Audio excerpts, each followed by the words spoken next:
Today, we're going to talk more about the NAR forms that have been published by the Texas Realtors.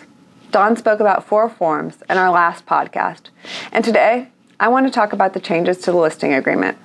There are 3 major changes to the listing agreement. The first change that you will see is to paragraph 5, broker compensation. There are 2 parts to paragraph 5.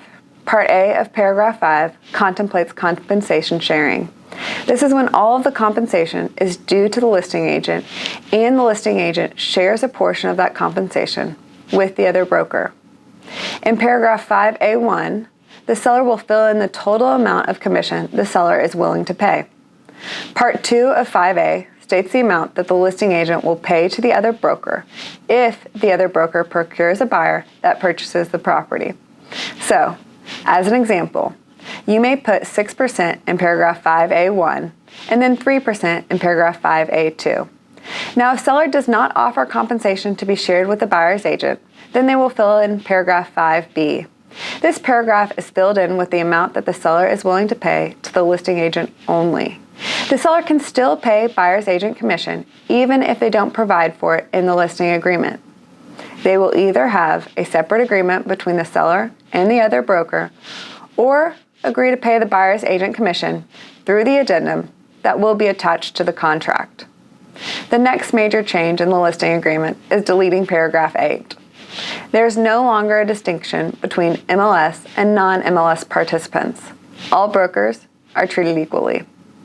The last change in the listing agreement is 11F, which has a box for the seller to check. The seller does not authorize broker to share with other brokers, does or does not authorize broker to share with other brokers and prospective buyers that seller will consider contributing an amount towards buyer's expenses, such as buyer's broker's fees or other expenses payable by buyer under the sales contract. If the seller checks the box that does not authorize the broker to share this information, then if a buyer or a buyer's agent calls you to see if the seller is willing to pay commission, you must tell them that you are not authorized to disclose this information, regardless as if the seller is willing to pay or not. But in reality, I think all sellers are willing to pay buyer's agent commission, depending upon the offered price. It is important that you educate your sellers of this and convince them to let you disclose that they are willing to consider paying the buyer's agent's commission. Obviously, it's up to the seller to accept the offer, and the commission will be a negotiated part of the contract.